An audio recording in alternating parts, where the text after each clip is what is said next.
Where were you at when you said you came over to Under Armour? Where were you at before Under Armour? And I'm going to get into Under Armour and Maddie and those dudes over there. And we're going to talk about that a little bit later. You know, like, I've never been one to, you know, like I tell our kids, I don't want our kids to get in the portal, right? I don't want our kids, we don't want a bunch of program hopping kids. We don't want kids who always been at 4 different high schools in 4 years and 4 AAU programs. So with me, I got to live it. I went nowhere. We've been one place.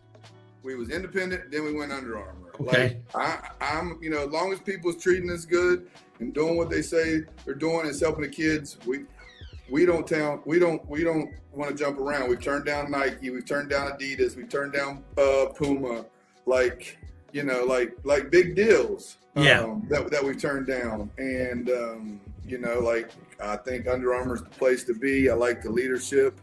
You know, and I just like the way things are ran. I think it's been super beneficial to our kids. So you got a good relationship with Maddie over there? Oh yeah, for sure. And it's just like, even with Under Armour, like, I know the corporate people. Like, if I call them, they're going to pick up the phone right now. And if not, that's big. I call them and they don't answer, they're going to text me like, we're in a meeting. Like, we've gotten real relationships. Like, you know, like, that's the thing with Under Armour, is like, we're not just a number. We're not just like, oh, no, they know who we are. Like, that's the difference. I like that. Because I've been on the side where you call the director or you call the dude who running it. I ain't going to drop his name, but everybody know who he is. He like, man, I try to get a hold of him. I can't get a hold of him. Man, he ain't calling nobody back. Yeah. You know, so I've been on that side. Yeah. But tell me this, though, Scott, are there any specific moments, games that, you know, that you consider was a turning point for the program? I know one game that mine. Well, yeah, there's been different points as we went through this thing. If you go back, you know, the last 10 years.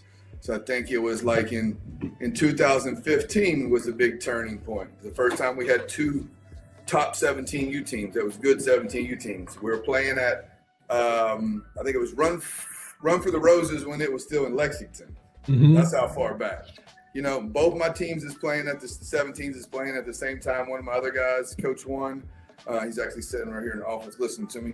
And I was coaching the other one. So we beat Tennessee Flight on one court, their top EYBL team, with our so-called second 17U team.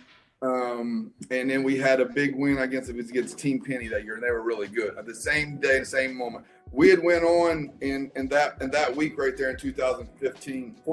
2015, I think, and beat 3 out of the final 4 EYBL teams from that year. So that kind of propelled us into the next little wave of kids, because that's when we were going. I was still kind of going. That was my daughter's team, so I still needed to make a foundation to say, like, I'm not just daddy ball. We're not just coaching because I'm a dad. This is a program. So that led us into the next class, and then we had some good seasons, and then we got Under Armour a couple years later. And then obviously, what kind of blew the roof off of it was us and Mo battling in the championship. You know I was going to mention that because Mo said that to me.